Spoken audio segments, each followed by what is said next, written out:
Hello students, कैसे हैं आप लोग। आज हम पढ़ेंगे depression in freezing point, third colligative property. दो पढ़ चुके हैं अपन, लोअरिंग ऑफ वेपर प्रेशर और elevation in boiling point. Third जो अपन पढ़ने वाले वो है depression in freezing point. Depression in freezing point, freezing point. अब डिप्रेशन इस वर्ड का मीनिंग तो आपको पता है, डिप्रेशन मतलब कमी, कम। अब किसकी में कमी? फ्रीजिंग पॉइंट में कमी। तो सबसे पहले फ्रीजिंग पॉइंट क्या होता है वो अपने को समझना जरूरी है। What is freezing point? तो वेपर प्रेशर के टर्म में मैं फ्रीजिंग पॉइंट को डिफाइन कर रहा हूं। तो फ्रीजिंग पॉइंट एक ऐसा टेम्परेचर है जिस टेम्परेचर पे लिक्विड फेस, एक सब्सटेंस के लिक्विड फेस का वेपर प्रेशर सेम हो जाता है उस सब्सटेंस के सॉलिड फेस के वेपर प्रेशर से। उस टेम्परेचर को हम बोलते हैं फ्रीजिंग पॉइंट। यानी फ्रीजिंग पॉइंट एक ऐसा टेम्परेचर है जिस टेम्परेचर पे लिक्विड फेस, एक सब्सटेंस के लिक्विड फेस का वेपर प्रेशर उसी सब्सटेंस के सॉलिड फेस के वेपर प्रेशर के समान हो जाता है। उस टेम्परेचर को हम क्या बोलते हैं? Freezing point. यानी फ्रीजिंग पॉइंट पर क्या होगा? एक सब्सटेंस का लिक्विड फेस, जैसे फॉर एग्जांपल वाटर और आइस, वाटर का वेपर प्रेशर और आइस का वेपर प्रेशर दोनों क्या हो जाते हैं? सेम हो जाते हैं। जिस टेम्परेचर पे, उस टेम्परेचर को हम क्या बोलेंगे? Freezing point of water. क्या कहलाएगा वो? उसका लिक्विड का फ्रीजिंग पॉइंट कहलाएगा। तो फ्रीजिंग पॉइंट को अगर मैं डिफाइन करूंगा तो कैसे हो जाएगा डेफिनेशन? क्या हो जाएगा? The temperature at which vapour pressure of liquid phase of a substance becomes equal to vapour pressure of its solid phase, उसको हम क्या बोलते हैं? फ्रीजिंग पॉइंट बोलते हैं। ये हो गई फ्रीजिंग पॉइंट की definition in terms of vapour pressure. अब जब हम एक प्योर सॉल्वेंट से सॉल्यूशन तैयार करते हैं by adding non volatile solute to it, तो फ्रीजिंग पॉइंट किस तरीके से कम होता है? कैसे कम होता है? कि why there is depression in freezing point. Boiling point में एलिवेशन हो रहा है, फ्रीजिंग पॉइंट में डिप्रेशन क्यों हो रहा है वो अपने को समझना है। तो उसको समझने का सबसे बेस्ट तरीका है ग्राफिकल। तो मैं यहाँ पे ग्राफिकली समझाऊंगा कि किस तरीके से जब हम प्योर सॉल्वेंट से सॉल्यूशन तैयार करेंगे नॉन वोलेटाइल सॉल्यूट ऐड करके, तो किस तरीके से फ्रीजिंग पॉइंट कम होता है, किस तरीके से फ्रीजिंग पॉइंट में डिप्रेशन होता है, वो हम यहाँ पर देखते हैं। ठीक है, तो ग्राफिकली समझेंगे उसको।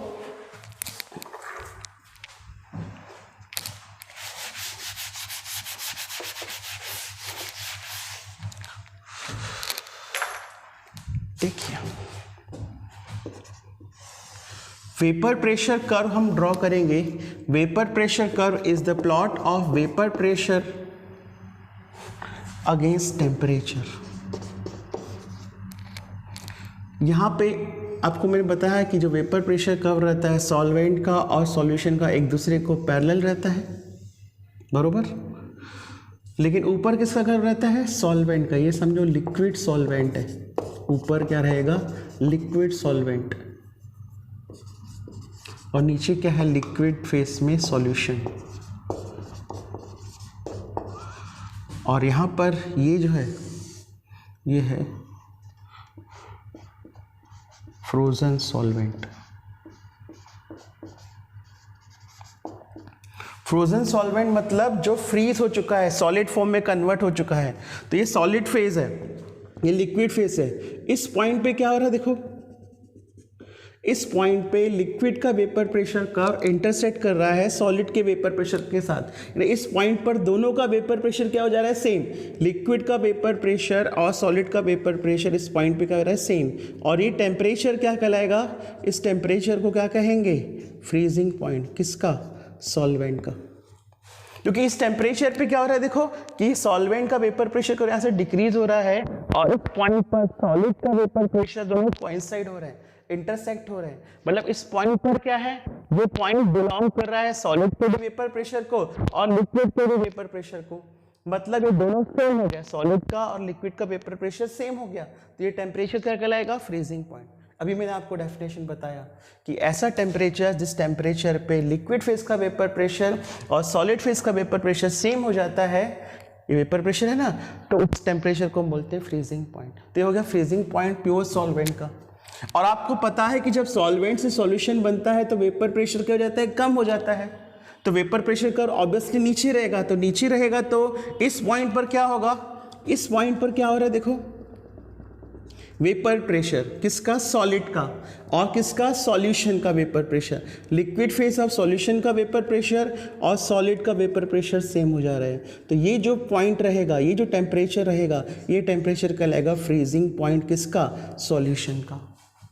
तो आप देख रहे हैं कि जब हमने सॉल्वेंट से सॉल्यूशन बनाया, वेपर प्रेशर कम हो गया, वेपर प्रेशर कम हो गया तो जो पॉइंट ऑफ इंटरसेक्शन है वो P2 पे हो गया। अब इस पॉइंट ऑफ इंटरसेक्शन पे क्या हो रहा है, इस सॉलिड फेज का वेपर प्रेशर और इस लिक्विड सॉल्यूशन का वेपर प्रेशर सेम हो जा रहा है, और जिस टेम्परेचर पे सेम हो जाएगा वो क्या कहलाएगा, फ्रीजिंग पॉइंट किसका, सॉल्यूशन का। नहीं, freezing point of solvent in solution क्या हो गया, कम हो गया, डिक्रीज हो गया जब हमने सॉल्वेंट से सॉल्यूशन बनाया। तो ये जो डिक्रीज है, इस डिक्रीज को हम बोलते हैं डिप्रेशन इन फ्रीजिंग पॉइंट, और इसको हम डिनोट करते हैं डेल्टा TF से। मतलब जब हम सॉल्वेंट से सॉल्यूशन बनाएंगे तो क्या होगा, there is a decrease in the vapour pressure, और वेपर प्रेशर डिक्रीज होगा, इसी कारण क्या होगा, फ्रीजिंग पॉइंट भी क्या हो जाएगा, कम हो जाएगा। और फ्रीजिंग पॉइंट में होने वाली इसी कमी को हम क्या बोलते हैं, depression in freezing point, depression in freezing point. So decrease in the freezing point of solvent in solution when a non-volatile solute is added to the volatile solvent is called as depression in freezing point। उससे हम क्या कहेंगे, depression in freezing point कहेंगे। and this depression in freezing point is denoted by delta TF and is given by freezing point of solvent ज़्यादा रहेगा ना, minus freezing point of solution, freezing point of solvent minus freezing point of solution. ये जो difference है आपको किसकी value देगा, delta TF की। तो ये हो गया डिप्रेशन इन फ्रीजिंग पॉइंट। अब नेक्स्ट देखते हैं Raoult's law in terms of depression in freezing point. तो जिस तरीके से मैंने आपको delta TB is proportional to molality आपको डिराइव कराया था, सेम डेरिवेशन है डेल्टा TF का। अपन डायरेक्टली बताते हैं Raoult's law, Raoult's law in terms of delta TF।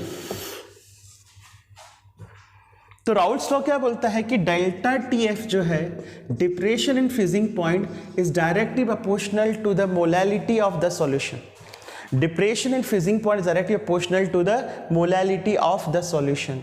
और आपको पता है कि प्रोपोर्शनलिटी का जब साइन हटाते हैं तो वहाँ पे क्या लगता है, प्रोपोर्शनलिटी कांस्टेंट, और यहाँ पर जो प्रोपोर्शनलिटी कांस्टेंट है वो कहलाता है KF। डिनोट करते हैं KF से, और इसका नाम है मोलल डिप्रेशन कांस्टेंट। क्या है, मोलल डिप्रेशन कांस्टेंट, और it is also called as cryoscopic constant, cryoscopic constant. This KF is called as molar depression constant और cryoscopic constant। तो Raoult's law in terms of delta TF क्या हो गया, delta TF यानी depression in freezing point of solution containing non-volatile solute in volatile solvent is directly proportional to the molality of the solution। solution की molality को directly proportional रहेगा, और इसको जब हटाएंगे प्रोपोर्शनलिटी साइन को तो वहाँ पे क्या देगा, KF। तो delta TF is equal to KF into molality, और जो है जहाँ पर KF को हम क्या बोलते हैं, मोलर डिप्रेशन कांस्टेंट या क्रायोस्कोपिक कांस्टेंट। और अगर if molality of the solution becomes unity, इसकी वैल्यू 1 हो जाएगी, देन क्या हो जाएगा, delta TF becomes equal to KF। और यहाँ से हम KF को डिफाइन कर सकते हैं। KF क्या हो जाएगा, what is KF? KF is the depression in freezing point for 1 molar solution. जब सॉल्यूशन की मोलैलिटी 1 हो जाएगी, मोलैलिटी 1 हो गई मतलब जब 1 मोल ऑफ सॉल्यूट को हम डिसॉल्व करेंगे 1 kg ऑफ सॉल्वेंट में, तो 1 मोलर सॉल्यूशन बन जाएगा। और उस 1 मोलर सॉल्यूशन में जो डिप्रेशन हो जाएगा फ्रीजिंग पॉइंट का, हमने पता है कि जब हम सॉल्यूट को ऐड करेंगे सॉल्वेंट में तो फ्रीजिंग पॉइंट का डिप्रेशन होगा, लेकिन अब क्वांटिटी फिक्स हो गई। जब 1 मोल ऑफ सॉल्यूट हम डिसॉल्व करेंगे 1 kg ऑफ सॉल्वेंट में, तब वो जो सॉल्यूशन तैयार होगा वो 1 मोलर सॉल्यूशन होगा, और उस सॉल्यूशन में जो डिप्रेशन फ्रीजिंग पॉइंट होगा वो किसके बराबर रहेगा, KF के बराबर। किसके बराबर रहेगा, KF के बराबर रहेगा। और KF की जो वैल्यू है ये सॉल्यूट के ऊपर डिपेंड नहीं करती, KF की वैल्यू जो है depends upon nature of the solvents. जैसे KB की वैल्यू भी डिपेंड करती है नेचर ऑफ सॉल्वेंट के ऊपर, वैसे KF की वैल्यू भी है वो डिपेंड करती है नेचर ऑफ सॉल्वेंट के ऊपर। तो KF निकालने का एक फॉर्मूला है, मैं बताता हूँ आपको, उससे आपको क्लियर हो जाएगा कि किस तरीके से सॉल्वेंट के ऊपर डिपेंड करता है value of KF। KF is equal to 1000 R TF0 square, sorry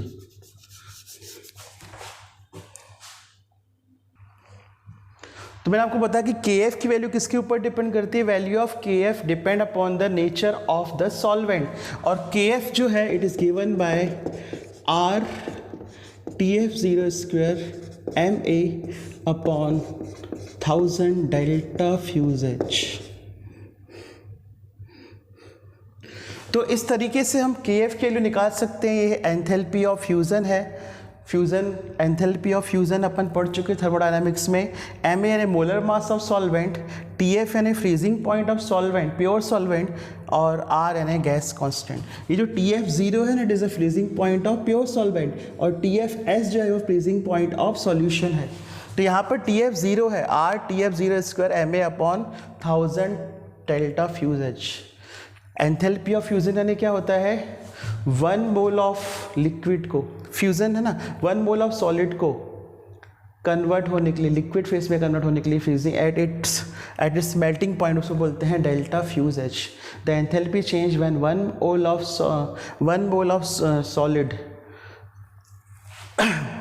melts at its melting point is called enthalpy of fusion. तो इस तरीके से हम KF की वैल्यू को फाइंड आउट कर सकते हैं। और ये जो जितना भी है, TF0 किसका है, सॉल्वेंट का, मोलर मास किसका है, सॉल्वेंट का, ये भी किसका, डेल्टा फ्यूज है लिक्विड 1 मोल ऑफ सॉलिड का, मतलब किसके ऊपर डिपेंड है, सॉल्वेंट के ऊपर।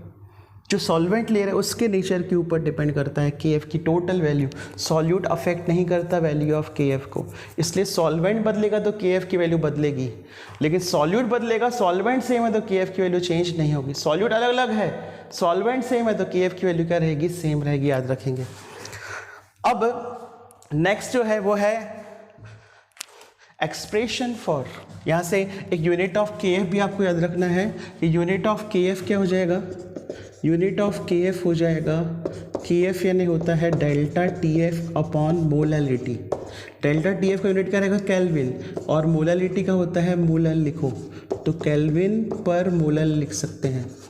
केल्विन की जगह डिग्री सेल्सियस पर मोलल अपन लिख सकते हैं। इसके अलावा और यूनिट है केल्विन, मोलल को मोल पर केजी भी लिख सकते हैं, मोल पर केजी, ऊपर आके मोल इनवर्स और केजी आ जाएगा, तो केल्विन केजी पर मोल या डिग्री सेल्सियस केजी पर मोल, ये यूनिट्स हैं। All these are units of KF। तो KF जो है वो degree Celsius per molar, kelvin per molal, kelvin kg per mole या डिग्री सेल्सियस केजी पर मोल में भी एक्सप्रेस करते हैं। ओके अब नेक्स्ट देखते हैं expression for molar mass of solute in terms of delta TF। तो उसके लिए राउल्स लॉ लगेगा। नेक्स्ट जो अपना टॉपिक है वो क्या है, expression for molar mass of solute in terms of delta TF। तो अकॉर्डिंग टू राउल्स लॉ क्या है कि depression in freezing point of solution is directly proportional to molality. जब हम प्रोपोर्शनलिटी का साइन हटाएंगे तो वहां पर क्या आएगा, KF, जिसको हम क्या बोलते हैं, मोलर डिप्रेशन कांस्टेंट। अब बाय डेफिनेशन ऑफ मोलालिटी की डेफिनेशन क्या है, number of moles of solute upon mass of solvent in kg। Number of moles of solute पर KG of solvent is called molality of the solution. और number of moles of solute को हम लिख सकते हैं mass of solute upon molar mass of solute. W B यानी mass of solute है और एम बी यानी मोलर मास ऑफ सॉल्यूट। ये वैल्यू यहाँ पर पुटअप कर लेंगे तो मोलालिटी क्या हो जाएगा, मास of solute upon molar mass of solute into mass of solvent in KG. याद रखना मास ऑफ सॉल्वेंट हमेशा केजी में होना चाहिए। कभी कभी क्या होता है मास ऑफ सॉल्वेंट केजी में लग के किस में रहता है, वो रहता है ग्राम में।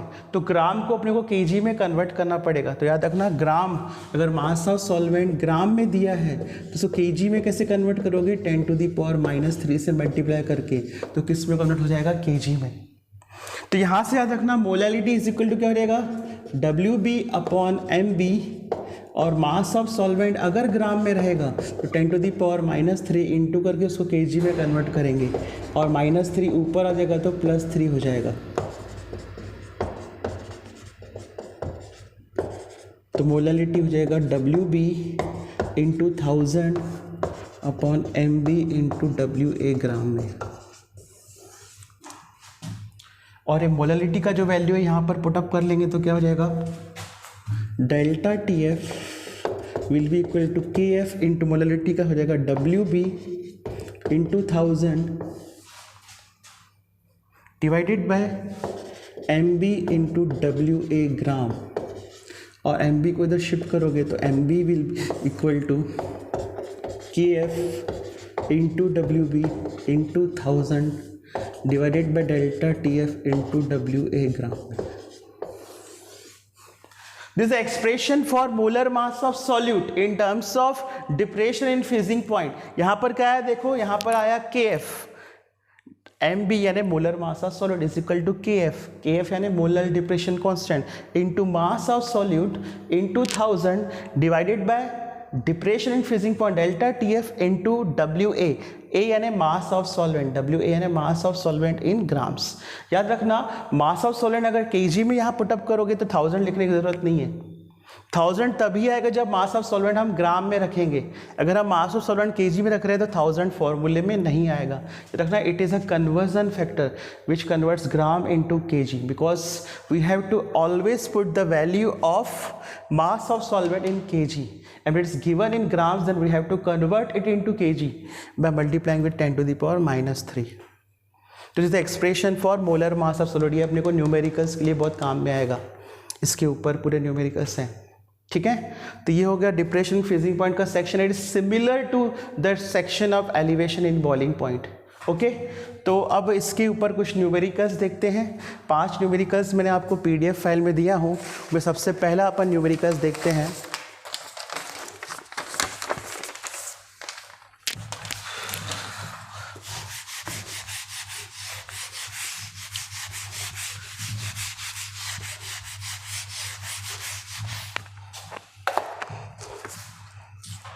क्या है फर्स्ट न्यूमेरिकल देखते हैं।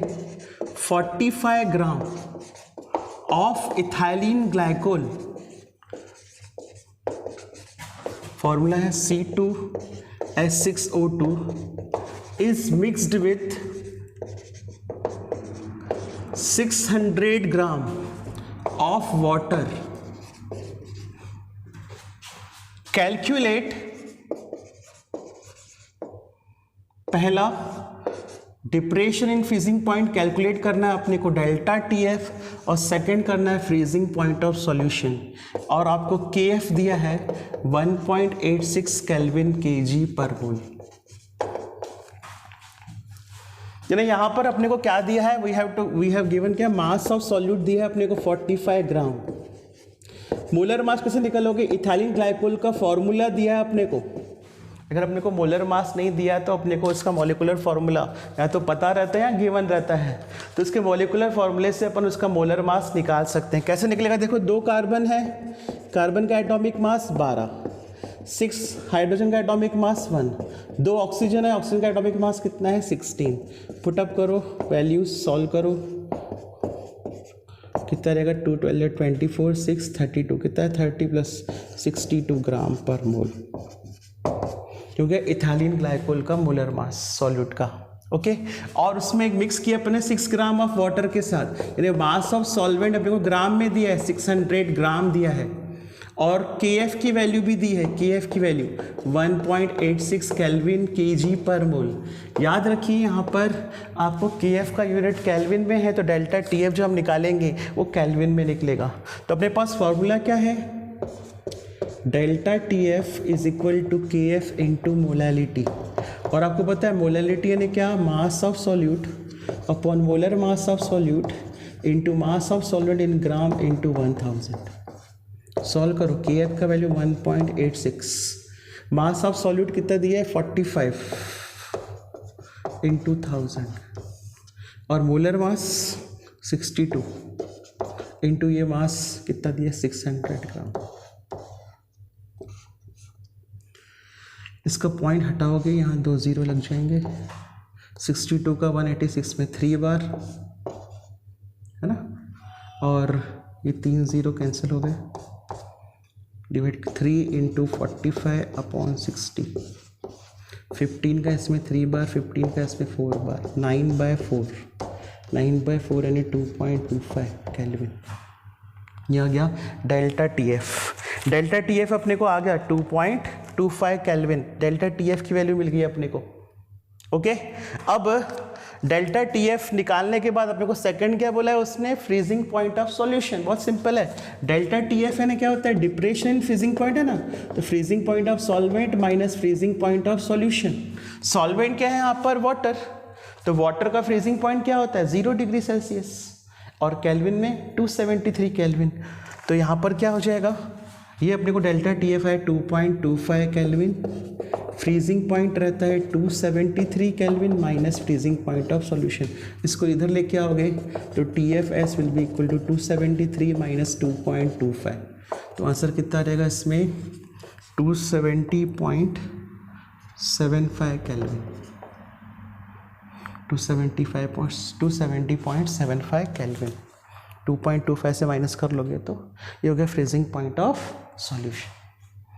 तो इस तरीके से हमने क्या किया, मोलर मास ऑफ सॉल्यूट अपने को 45 ग्राम दिया है, मोलर मास इथाइलिन ग्लाइकोल का हमने कैलकुलेट किए C2H6O2 के फॉर्मूले से, 2 कार्बन थे 24 हो गया, 6 हाइड्रोजन का 6 और 2 ऑक्सीजन का 32, इसको ऐड किया अपन ने 62 मिल गया।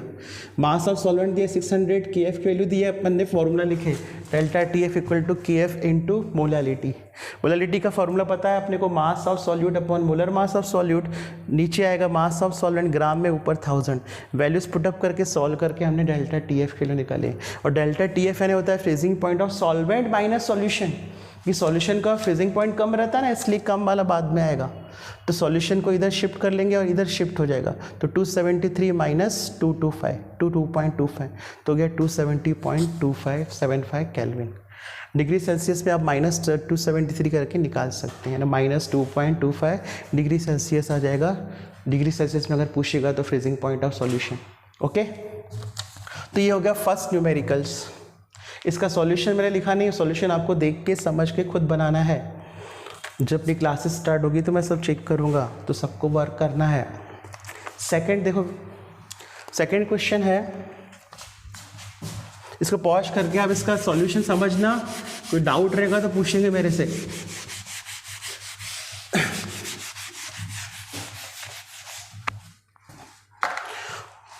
Second question, 1 gram of a non-electrolyte solute dissolved in 50 gram of benzene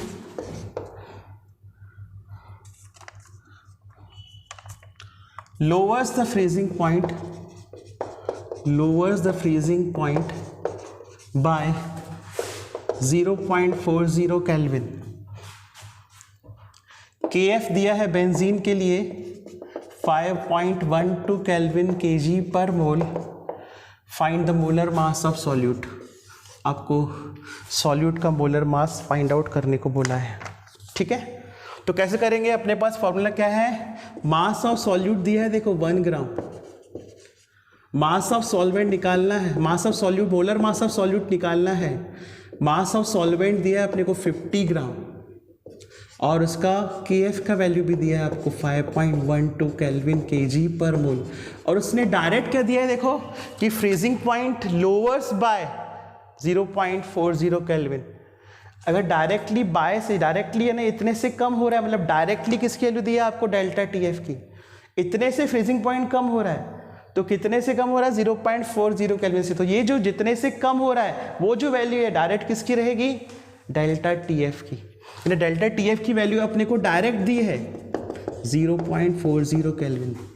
देखो डिप्रेशन इन फ्रीजिंग पॉइंट है, फ्रीजिंग पॉइंट में होने वाली कमी, फ्रीजिंग पॉइंट कितना कम हुआ डेल्टा TF। तो अपने को बता रहा है वो कि इस बेंजीन का फ्रीजिंग पॉइंट 0.40 केल्विन से कम हो गया, तो डायरेक्टली किसकी वैल्यू दिया है अपने को डेल्टा TF की। तो अपने पास फॉर्मूला पता है, क्या है formula, delta TF is equal to KF into molarity.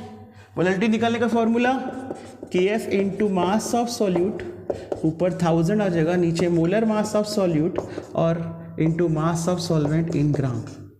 Values put up करके सॉल्व करना है। डेल्टा TF की वैल्यू कितनी दी है 0.40 केल्विन, KF की वैल्यू है 5.12, मास ऑफ सॉल्यूट कितना दिया है 1 ग्राम इंटू 1000, मोलर मास निकालना है और मास कितना दिया 50 का 1000 में कितने बार 20 बार, 20 का इंटू कर 1 आ गया तो 20 का इंटू करोगे ये 0, 2 2 जो 4, 2 1 जो 2 और 5 2 जो 10, 2 के बाद point 0.4 upon m। Molar mass निकालना तो शिफ्ट करोगे इधर तो क्या रहेगा, molar mass of solute equal to 102.4 हटा दो तो 1024 अपॉन 4 ये आ जाएगा 256 ग्राम पर मोल। ये हो गया आपका मोलर मास ऑफ सॉल्यूट का निकल गया 256 ग्राम पर मोल। तो अपने को मास ऑफ सॉल्यूट दिया था, मोलर मास ऑफ सॉल्यूट निकालना था, मास ऑफ सॉल्वेंट दिया है, KF दिया है, डेल्टा TF दिया है। सिंपल है, फॉर्मूले में वैल्यू पुटअप करोगे, सॉल्व करोगे तो आपको मोलर मास मिल जाएगा। ओके, अब बहुत इजी है, थर्ड क्वेश्चन देखते हैं।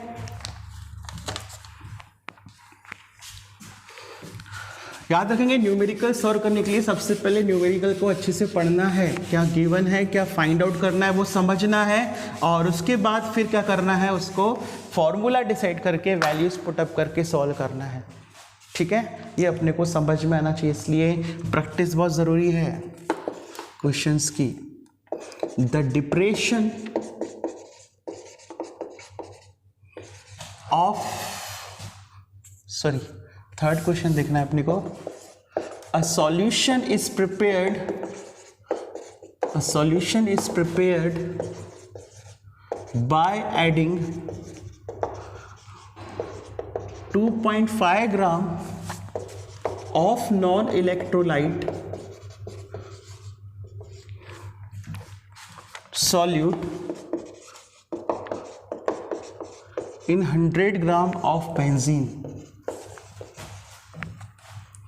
The solution freezes at 4.5 degrees Celsius. The molar mass of solute is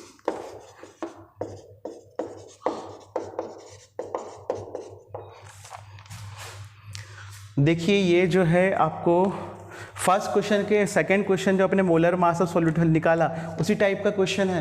तो बस वही है, आपको सवाल को अच्छे से पढ़ने से गिवन और टू फाइंड लिखना है। तो गिवन है 2.5 ग्राम, मैंने मास ऑफ सॉल्यूट दिया है 2.5 ग्राम, मास ऑफ सॉल्वेंट दिया है उसने आपको ग्राम में 100 ग्राम ऑफ बेंजीन, और बेंजीन का KF कितना रहता है अपने ऊपर वाले न्यूमेरिकल में देखे थे 5.12 केल्विन kg पर मोल, और फ्रीजिंग पॉइंट प्योर सॉल्वेंट का भी दिया है आपको 5.5 डिग्री सेल्सियस। ठीक है, तो अपने को KF भी दिया है उसने 5.12 केल्विन kg पर मोल, और अपने को delta freezing point of solution दिया है 4.5 डिग्री सेल्सियस और फ्रीजिंग पॉइंट ऑफ सॉल्वेंट दिया है 5.5 डिग्री सेल्सियस। तो डेल्टा टी एफ कैसे निकालते हैं? Freezing point of solvent minus freezing point of solution, 5.5 minus 4.5 कितना आ गया? 1 degree Celsius, 1 kelvin.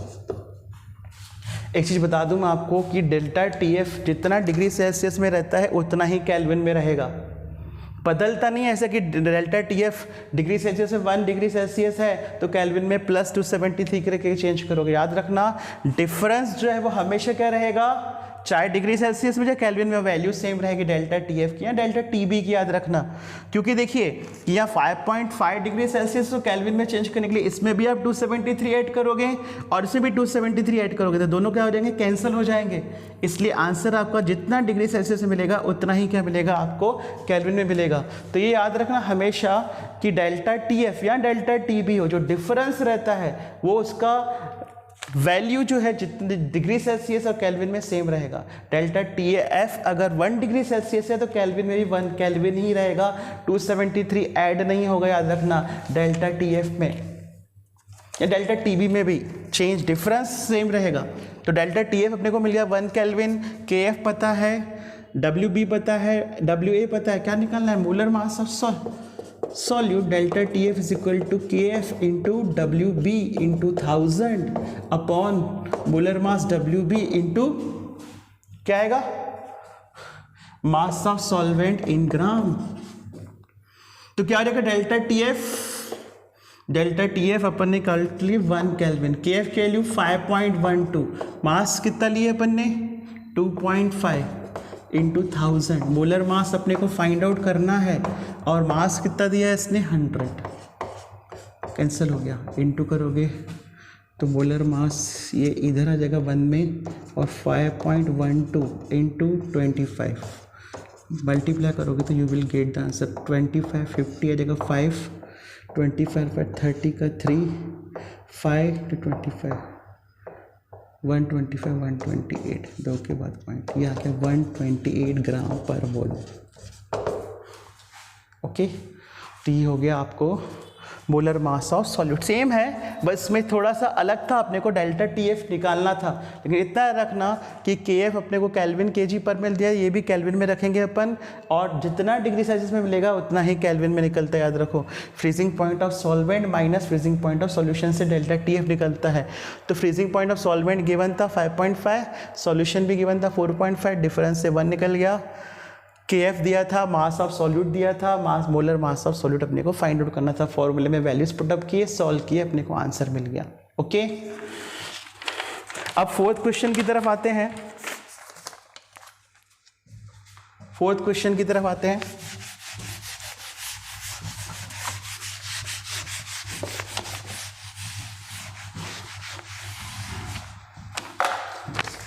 The depression in freezing point of solution, the depression in freezing point of solution of 0.2 molar aqueous solution is 0.41 degree Celsius और molarity दी है 0.2 molar aqueous solution, और क्या निकालना है आपको? के एफ।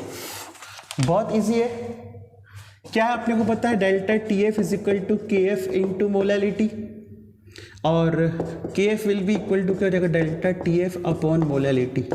टी एफ दिया है 0.41 डिग्री सेल्सियस में, है ना, और 0.22 सॉल्व करोगे 41/22 डिग्री सेल्सियस पर मोलर लिख सकते हो आप,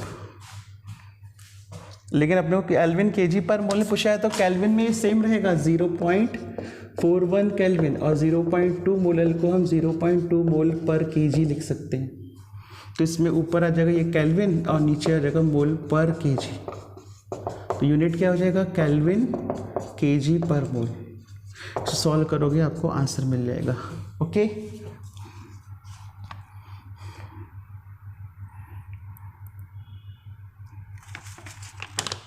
.22 मोलर एक्वस सॉल्यूशन।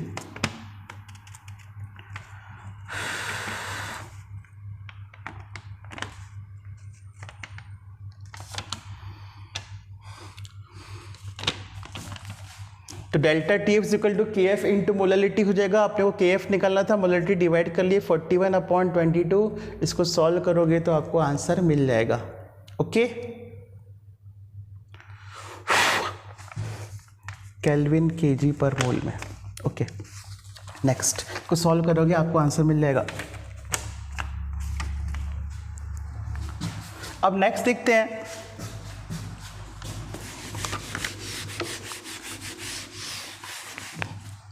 ये क्वेश्चन बहुत इंटरेस्टिंग है ना, थोड़ा सा टफ है, ध्यान देंगे। How many grams of urea, question लिख लेता पहले मैं, how many grams of urea, उसका मोलर मास दिया अपने को 60 ग्राम पर मोल यूरिया का, should be dissolved in 100 gram of water, 100 gram of water in order to form a solution with a difference of 101 degree Celsius between its boiling point and freezing point। इसमें आपको दो value दी हुई है, Kb की value दी हुई है 0.52 kelvin kg per मोल और Kf की वैल्यू दी हुई है 1.86 केल्विन केजी पर मोल। देखो सबसे पहले ध्यान देंगे इसमें अपने को दिया क्या है उसने, तो इसमें अपने को दिया क्या है, देखो क्वेश्चन क्या पूछे, how many grams of urea, यानी मास ऑफ सॉल्यूट आपको निकालना है, कितने ग्राम्स ऑफ यूरिया अपने को ऐड करना पड़ेगा, कितने में, 100 gram of water, mass of solvent दिए 100 ग्राम ऑफ वाटर, ओके, और यूरिया का मोलर मास पता है आपको 60 ग्राम पर mole, to form a solution with a difference of 101 degree Celsius between its boiling point and freezing point. यानी अपने को एक ऐसा सॉल्यूशन बनाना है जिस सॉल्यूशन का बॉइलिंग पॉइंट और उस सॉल्यूशन के फ्रीजिंग पॉइंट का डिफरेंस कितना दिया है अपने को, कितना आना चाहिए, 101 डिग्री सेल्सियस। यानी अपने को ऐसा सॉल्यूशन तैयार करना है कुछ क्वांटिटी ऑफ सॉल्यूट, कुछ क्वांटिटी ऑफ यूरिया ऐड करके, ताकि जो सॉल्यूशन तैयार हो उस सॉल्यूशन के बॉइलिंग पॉइंट का और फ्रीजिंग पॉइंट का डिफरेंस 101 डिग्री सेल्सियस आना चाहिए। ओके, और सॉल्वेंट क्या है यहाँ पर, वाटर है, वाटर का सॉल्वेंट है, तो प्योर वाटर का बॉइलिंग पॉइंट होता है 100 डिग्री सेल्सियस और उसका फ्रीजिंग पॉइंट होता है 0 डिग्री सेल्सियस। इसमें डिफरेंस रहता है 100 डिग्री सेल्सियस का। लेकिन आप सॉल्यूशन तैयार करना है तो उसका डिफरेंस कितना आना चाहिए, 101 सॉल्यूशन का ना, ये किसका है, प्योर सॉल्वेंट का है। ये भी वैल्यूज अपने को काम में आएंगी। हाँ, तो देखो कैसे सॉल्व करेंगे, सॉल्यूशन देखते हैं। अपने को पता है कि elevation in boiling point delta T B equal to क्या होता है, केबी इंटू मोलैलिटी। ओके, और डेल्टा टीबी यानी क्या होता है, boiling point, elevation in boiling point होता है ना, तो boiling point of solution minus boiling point of solvent is equal to K B. K B की वैल्यू कितनी दिया है, 0.52 मोलल, ठीक है, और ये हो जाएगा बॉइलिंग पॉइंट ऑफ सॉल्यूशन, ये माइनस इधर आके प्लस हो जाएगा, 0.52 molal plus boiling point of pure solvent. कितना है, टीबी जीरो है 100, तो 0.52 मोलल प्लस 100, ये हो जाएगा बॉइलिंग पॉइंट डिग्री सेल्सियस में। हाँ, वैल्यू याद रखो। तो बॉइलिंग पॉइंट ऑफ सॉल्यूशन मिल गया, वैसे ही अपन फ्रीजिंग पॉइंट ऑफ सॉल्यूशन निकालेंगे। इसी तरीके से अपने को पता है डिप्रेशन फ्रीजिंग पॉइंट यानी क्या होता है, KF इंटू मोलैलिटी।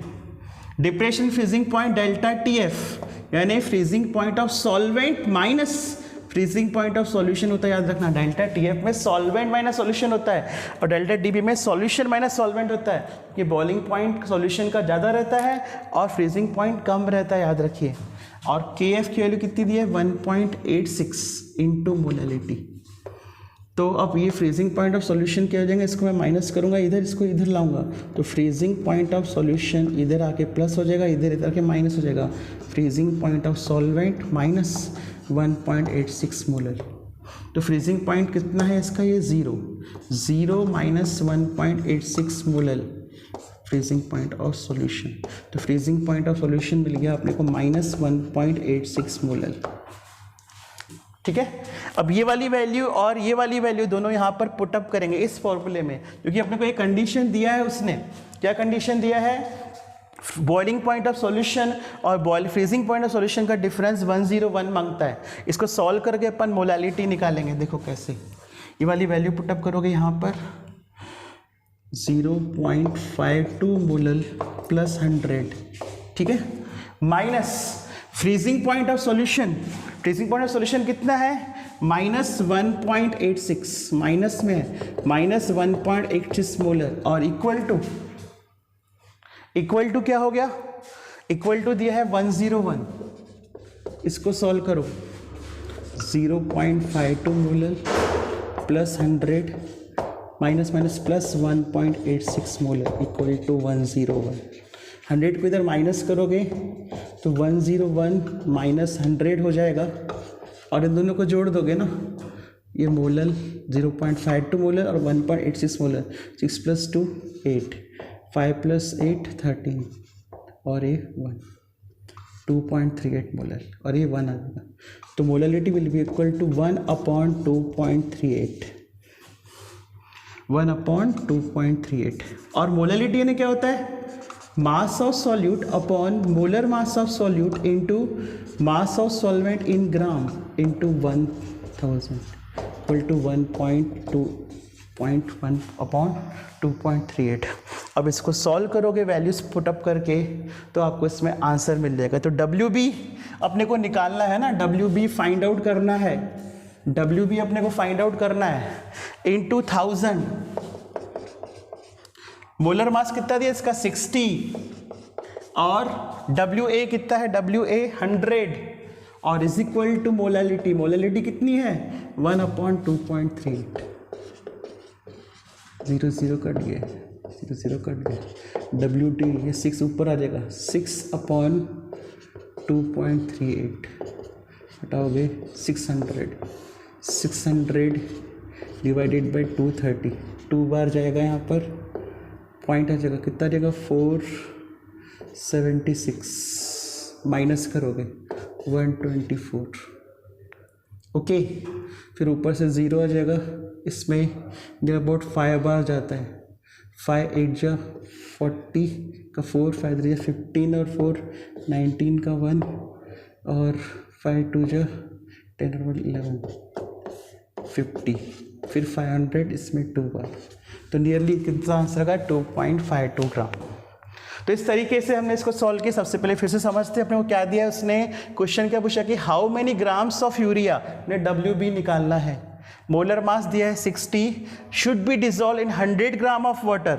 W दिया 100 gram of water to form a solution जिसमें बॉइलिंग पॉइंट और फ्रीजिंग पॉइंट का डिफरेंस 101 मांगता है। सॉल्यूशन का बॉइलिंग पॉइंट ऑफ सॉल्यूशन और फ्रीजिंग पॉइंट का सॉल्यूशन डिफरेंस 101 मांगता। तो हमने क्या किया? फॉर्मूला लिए, delta TB is equal to KB into molality. Molality को मैंने M ही रखूंगा। KB की वैल्यू पुटअप कर दिया 0.52, और बॉइलिंग पॉइंट कितना है? बॉइलिंग पॉइंट यानी delta TB of solution minus solvent. Solvent का पता है, पुटअप किया, और इसको सॉल्व करके यहाँ से मैंने क्या निकाला? Boiling point of solution. ये वैल्यू मिली अपने को यहाँ पे, ठीक है। फिर वैसे ही मैंने करके यहाँ से सॉल्व करके क्या किया? फ्रीजिंग पॉइंट ऑफ सॉल्यूशन का वैल्यू निकाला, और ये दोनों वैल्यू मैंने इस इक्वेशन में पुटअप किया। ये 2 की वैल्यू, 3 की वैल्यू इक्वेशन 1 में पुटअप किया, और इसको सॉल्व करके मैंने क्या निकाला? मोलालिटी की वैल्यू। फिर मोलालिटी का फॉर्मूले में वैल्यू पुटअप करके क्या निकाला मैंने? WP, ठीक है। तो इस तरीके से ये इतने न्यूमेरिकल्स हैं। कुछ मैं इसके MCQS न्यूमेरिकल्स की PDF फाइल आज शाम को या कल मॉर्निंग में भेजूंगा, तो उसको फिर आपको अटेम्प्ट करना है। पहले ये 5 न्यूमेरिकल्स सॉल्व करके प्रैक्टिस करके दिखोगे, कोई डाउट रहेगा मेरे से पूछोगे। Okay, have a great day.